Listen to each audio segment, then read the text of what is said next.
Ladies and gents, so back to another candid, unedited, unscripted video. Just speaking my mind. I don't care about the algorithm sometimes. Sometimes I just want to chat. And in this video, what I want to speak about is being like a child. And it's actually a good thing to be like a child. Have a childlike mind. Now, when you see me on Titans of Tomorrow podcast, or maybe you've seen me on different podcast appearances, for example, Riz's Roundtable, I do show a very professional, articulated style of a version of myself where I'm speaking in a very formal, professional way. I'm articulating deep concepts, and you'll see me in a very sophisticated, mature manner. And on the internet, maybe that's the only side of me you see. So therefore, a reflection of me is I'm a very serious, mature guy, which is obviously true, but I don't want to be one-dimensional. And even in front of my friends or in networking environments, I will also demonstrate my professional side, my mature side, let's say. But I think virtue of being a good trader actually is having a full encompassing mind, which includes being like a child. And depending on who I'm with, but certain friends, certain of my boys that I'm very close to, or my brothers, for example, I'll be very, very immature, very childish, very playful, very laughy, very silly jokes, and open-minded. And I've been looking into that, and that's something I've always wanted to hold on to. I've always wanted to be like a child. I remember when I was a kid, I was a very curious kid. I was always exploring, playing. I remember during like the summer vacations when I was like 10 years old, from sunrise to sunset, I wouldn't even have lunch. I would leave the house with my brothers and my friends in the area. We'd just go into the forest and we'd just build. We'd take like break sticks, take some hammers and saws that we stole from the shed, and we'd just build cool stuff. And we'd be out all day building like a swing, building like a cave out of trees and woods. And we'd just put all these branches to make like a man cave. And we'd spend all summer just out creating. And that's a side of me that I never let go. And I've always wanted to be creative. I've always have been. I'm always building things, creating things. The Titans of Tomorrow is a creative project. In my day-to-day, my hobbies is drawing, is coloring, is a very playful way that I am. And it might seem completely unrelated on why I'm mentioning this, but hang with me. In fact, the reason I'm making this video is because I started a project. You're gonna laugh. I'm building a Bugatti. I'm building a Bugatti out of Lego, and I'm on phase 1 right now. You can see it right here. This took me like a couple of hours last night. But you can see there's the full what's it called, the chassis or whatever it's called. You can see there's the pistons here of the motor. This is going to be a complete Bugatti soon. I've got a couple of hours ahead of me, but I've got all the packets that I'm building. Anyway, point being, I'm always doing wacky stuff like this. And the reason I mention is because if you remember yourself as a child, how is that original mind? And the word is original mind. The original mind is very flexible, it's very curious, and it's without restraints. Remember when you're a kid and you'd go to the circus, everything you see would be so vibrant, so bright, so colorful, so intense. It would be an intense feeling, and everything would be an opportunity to explore. Everything would be a game. Everything would be playful. I remember when I was a kid and I'd have just a toy car, just one of those Hot Wheel things. And man, I would spend hours and hours just running around the house, driving it on different surfaces, driving it down the staircase, on the radiator, on the bumps. I'll be driving it, doing trick shots, of, whatever. Kids are playful, and your mind is very flexible, very wide, very diverse, and you're open, completely open. And as you get older, society toughens you, society restricts you. When you see a child, he'll stand on a table in a restaurant and he'll start dancing and screaming, whatever the child wants to do. And then the parents will be like, hey, no, sit down. You're not allowed to stand on tables in a restaurant, or whenever you go out, whatever. You're always put in a box. You're supposed to go to school. You're supposed to behave like this. You're supposed to dress like this. You're supposed to walk like this. You're supposed to talk like this. Society is constantly conditioning you. And as the years go on, that original mind, that open, playful, creative, curious mind that would look at everything as an opportunity to learn, explore, play, that goes away as you get older, and it gets into a box. And that is the slave mind, in my opinion, which is another topic. But you become constrained, and that's what I like to call the conventional mind. So the conventional mind is very rigid. It has its beliefs, and when you have beliefs, it's a human nature. We look to survive, we don't look to thrive. We look out for threats. So anything that is questioning our beliefs, anything that questions our worldview, we are defensive to it. We don't want to hear it. And therefore, that original mind that we had, that was creative, that was looking to learn, that was curious, that didn't have a fixed belief, it would take on everything, goes to a very rigid, static mind that is, I am right. Anything that questions my belief, I'm defensive against, and I don't want to change how I am. And that becomes the conventional mind. And as you get into adulthood, and the more rigid and conventional your mind is, the less likely you are to succeed as being a master. Complete mastery does not come with a conventional mind. You need to have an open, childlike mind, which is one element, and you also need to have a very strong work ethic and know the skills of being a master, which is another video. I'll talk about this, called apprenticeship, how to be an apprentice mind and to develop into a master. There's ways of thinking, ways of doing, ways of believing, and that's more of the videos you see of me doing. But the other side is you have to have a creative mind, but it's not the original mind you want. It's something called a dimensional mind. Yeah, it was an original mind, conventional mind, which is where society leads you, adulthood leads you, and then you need to break out into a dimensional mind. Now, what a dimensional mind is, it's someone that has the virtues of someone that has got a strong work ethic, that is doing the traditional things, but it also is someone that keeps an open, flexible mind, someone that keeps the virtues of, I'm going to do everything like a child. And you need to actually set up your environment to do that. Hey, ladies and gents, my bad. This is an important one. I know you guys have seen my videos in the fancy studio. I spend a lot in that studio where the podcast and the YouTube videos take place. But I also like doing these videos where I just film from my iPhone and they're candid and, chill. The problem is I do it by myself in my living room with my phone, and I'm not always the best with tech. So make me a promise. I messed up. The camera stopped recording from here. I still have the audio. So if you're enjoying the video so far and you want me to continue making these kind of videos, watch through to the end, please. I know I messed up and it's not as fun now. It's not as engaging because you can't see me. Go to the gym or wherever you are, if you're driving, commuting, whatever you're doing, keep the audio on and listen to the rest. It's super important. And I like to talk on these deep topics. They're not for everyone. Not everyone can relate, but I do think they're important. Make me a promise you're going to watch the rest, because it'll be worth it. So to maintain this childlike mind, or this childlike exploration, curiosity, you need to unlock that part of your mind which does get locked, and especially when you make a little bit of progress. And this is where it links into trading. When you start trading in your initial days in your trading career, how are you? You are very original mind state. You are exploring everything. I remember the first month on the charts, I would be like in awe, I'd be blown away, I'd be exploring everything, questioning everything. I'd be looking all over YouTube, different strategies, different ways, and I'd be a sponge and I wouldn't have a fixed view. I would be like a child. I'd be exploring, learning, creative, and I'd be enjoying it. And the main thing is, when you're enjoying it and you don't have stress and pressure, that's when you can be in the original mind. You can stay in a dimensional way because you are creative, you're open, you're flexible.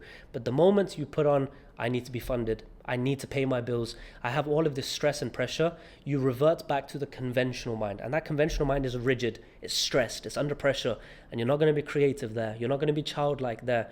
You're not going to be open and flexible and creative, which is what you need to be. To be a true master, you need a strong work ethic and everything in that side, which I'll talk about another time. But you also need to be childlike. You need to be exploring and creative. That together is a dimensional mind.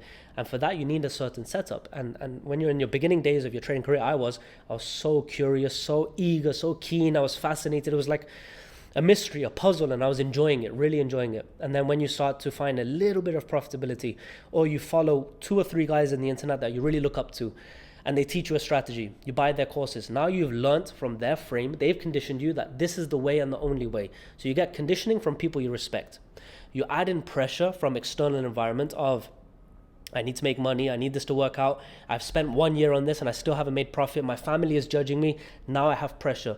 When you add pressure, you add external box that you put into from your mentor or whatever, and then you have the general industry, which is also putting you in a box. Just like society puts you in a box of, this is the life you should live, so you should marry this person, you should go to school, you should go to university, you should behave like this, you should have a career like this, you should go home for Christmas, like anything.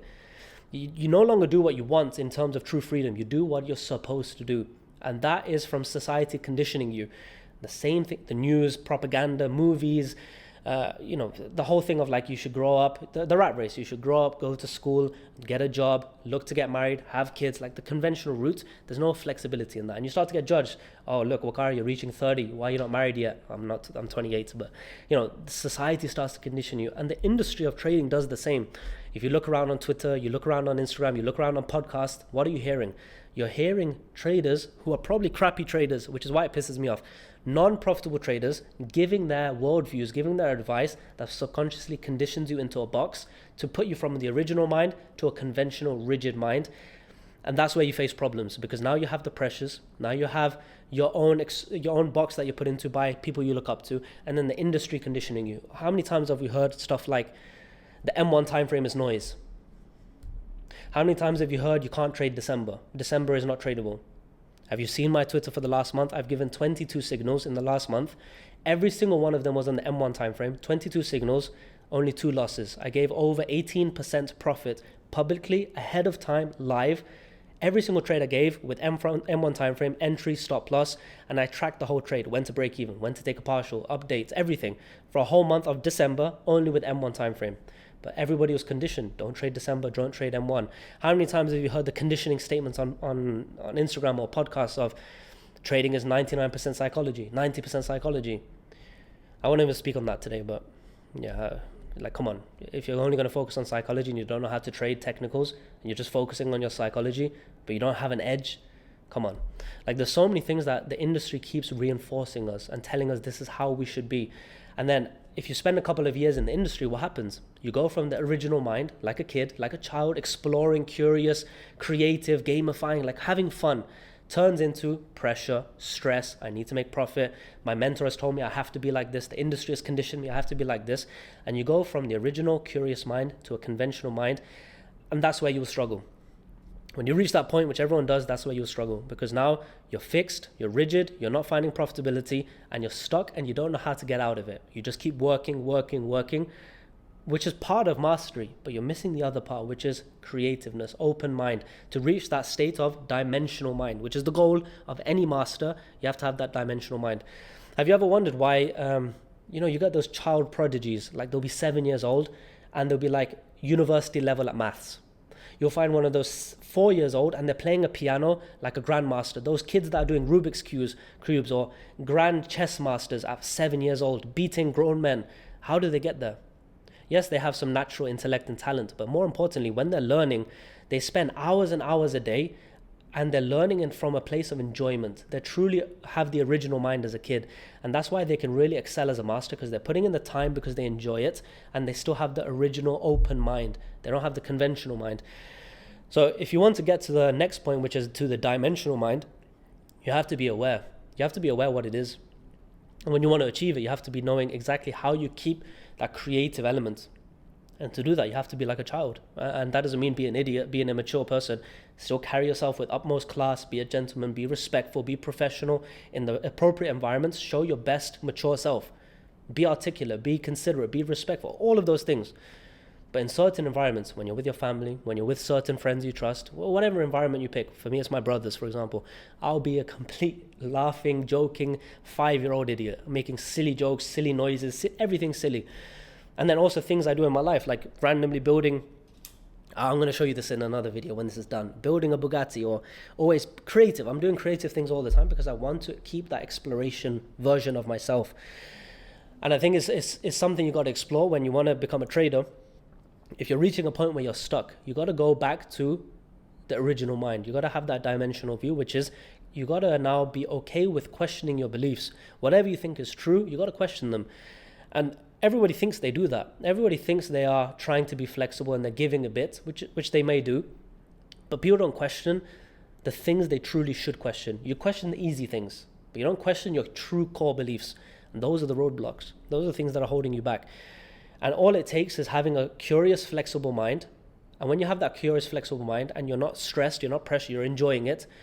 That was my biggest growth years when I was with Wally and Alex on a Zoom call every day for like a year and a half. Every single day we do the Zoom call, back testing, laughing, joking around, making fun of each other, exploring, learning. Wally would learn something, he would tell me, I would go and watch something on YouTube, I'd bring it back to the team, and we were bouncing ideas off each other, creative, joking, having fun. And no pressure that we had to make it, because I was a student. I was a university student. I didn't need to pay any bills. I didn't have anything to do. So I was learning in an isolated environment. I was having fun. And I wasn't fixed on a belief. I wasn't an ICT trader and only that. I wasn't a smart money trader and I was only that. I was a trader. I was open mind. I was dimensional mind. And then when people ask me, how do I trade now? When you see my Twitters and the types of trades I'm taking, I'm trading actively against smart money concepts. Just yesterday, I did a post where I saw smart money traders were going to sell. Even people in the comments were selling, and I told them, you're going to get taken out. This is a smart money trap. And they had a little bit of profit, and lo and behold, it gave another smart money trap, and then a third smart money trap, and then took them all out. So 3 smart money traps in a day taken out. Very, very clear. So I don't trade smart money. And people ask me, what strategy do you trade? I don't trade a strategy. I made my own. I was creative. I had an open mind. I took whatever I could find. I absorbed like a kid. I took in information. I didn't have a frame. I was just open, curious, playful. And I applied and I learned and I developed and I refined and I built my own way in the market. And I combine things, and in other videos I'll talk about my technical base and how I view the market and how I think it's important to learn the laws and the language of price and learn primary drivers. But the point being, I built my own. I'm not an ICT trader. I'm not a smart money trader. I'm not any box. I'm not a conventional boxed mind. I'm a dimensional mind. I have a strong work ethic. I have characteristics of an apprentice and a master. And I have an open, curious mind, a childlike mind. And when you combine those two things together, you build and refine in a different way. And I think that's what you should do. If you don't know where you are in your trading career, you're stuck, you're not profitable, go back to the core principles and work on yourself. Work on the mindset you should have, the habits you should have, the sacrifices and the systems you need to have, and then go back to the core. Don't rely on the industry. Don't rely on one mentor. Don't rely on norms and conventions. Question everything and be an open mind, and maybe just start implementing things in your life, because the more rigid your mind is, the less likely you are to have a dimensional mind. So do playful things. Travel. Have you noticed when you're in a new environment, you go out to a new country and the environment is not familiar to you? For example, if you go to a third world country and you're from the West, let's say. I'm from the UK, and when I went to Thailand, I spent a month in Thailand. I'm in the jungles of Thailand. That's a completely foreign environment. I'm sleeping in huts. I'm backpacking through rivers. We're cooking with fire, not electricity. When you're in an unfamiliar territory, you're once again an open mind. You're a sponge. You're creative again. You're exploring again. You're looking around and really taking in your environment. How often do you walk down your normal town? You don't look around you. You won't even notice if the shop has changed name. If a business, you just walk past the same street, just oblivious, just in your own head, doing the same thing. You go to a new environment, you travel, you start to look around, you question everything. You look at everything you look at the colors, you look at the smells, you taste the food, and you're in a new world again, and you're like a child. You're exploring, you're creative, you're having fun. That's the value of a new environment. That's the value of being creative. And the more inputs like that you do in your day-to-day life, and when you travel, the way you have fun, the way you de-stress, if you do things in a creative, childlike way, it will have a correlated effect in your training. So, this is just food for thought. If this topic is something you want me to speak more on, I can speak about this for like hours and hours, really, because it goes really in depth. But you always have to question yourself, question your intentions, question your beliefs, and be really intentional with how you do things. Not just, I have to backtest, so I go backtest. I have to study, so let me go study. Question how you do things. Is it the most effective way? But yeah, if you want me to talk more about this topic, let me know, and I'll do it again. But yeah, I just wanted to, more in this video, not tell you what to do, not tell you this is my view and put you in a conventional box of my way. I wanted to tell you, break free from the conventional mind. Whatever conventional mind you have, whoever framed you like that, whether it was your mentor, whether it was your parents, whether it was your high school friends, whether it was society, whether it was whatever. We are all in a conventional mind. It just depends how boxed in you are. If you're someone fully in the matrix, you believe everything you see online, you fall for all the propaganda, and I won't even speak about what, but it doesn't take a genius to figure out what I'm saying here. If you just believe everything you're told, you are fully in a conventional mind. You will never have true mastery in anything. The more you break free on that spectrum and become more and more free thinking, you question everything, the better you are equipped at life, the better mind you will have, the more success you'll have in general. Anyway, it's just the best thing you do. I won't even speak about general life, but as a trader, it's important to have a free, open mind. And for example, I was profitable a few years ago, and I've changed the way I trade every single year. Improved, not like complete 360, but like, for example, you used to see me do 3 years ago high risk reward swing trades. Now I optimize for session volatility. You used to see me do 1 to 30 risk reward. Now you see me do 1 to 3 and 1 to 10 risk reward. I used to take partial profit in a subjective way. Now I take it in a completely fixed way. I'm refining and changing. But if I thought back then I'm profitable, I'm good, I'm the best, and I was rigid in that thought and I didn't question my beliefs, I'd still be there. But look where I am now. In 3 years, I've developed my mind a lot. I've become a lot better. I'm a lot happier. I'm a lot more in control of my trading. I feel like I'm more of a master, and I still have a long way to go. And where I'll end up in 3 years will be different to today. I'll be doing things completely different. It's because I have the characteristics and traits of a hardworking master, and I have the open, flexible mind of a child. And when you combine that together, a virtue of mastery is a dimensional mind. So my lasting statement for this video is, don't take what I'm saying. Don't even copy what I say on YouTube. Learn the skill and earn the virtue of a dimensional mind. And once you get that, you are equipped to tackle any problem in life. So ladies and gents, I hope you enjoyed. And yeah, I mean, I always say this at the end of the video. Find a link somewhere in the description. If you want to work with me on a closer environment and a more intimate environment, get to know me. I don't want a mentorship of 1,000 people and a Discord chat of 500 people. I think that's a waste of time. Courses are a waste of time. Discord groups and communities is all a waste of time. I've done it for years and I just found it's not the most effective way. And everyone's doing that. To really learn from someone and go from where you are now to your goal of a full-time trader, you need someone on your side that's done it and is not just going to give you recordings and a course and leave you to it. You need someone that's going to hold your hand, and you need someone that's going to show you exactly where you're going wrong, put food for thought in your mind, plant seeds, and help you build your own tools and find your own creativity and find your own strategy. And yeah, you need someone on your side for that. So if you want to work more closely with me, find the link, book a call with my team. It's a growth planning session. Fill out the form, application form. If you are selected from that, we cancel 99% of applicants. So really put detail into your form. Majority of them get rejected. If you do make it to a growth planning session with my team, which are limited spots, my team will speak to you. Make sure you're a good character fit. Make sure you're someone that's not going to waste my time. Make sure you're someone that has the good characteristics and all of that stuff. And if you make it through that growth planning session, maybe I'll see you on a more intimate level as part of my personal coaching. So yeah, guys, thank you very much, and I'll see you in the next one.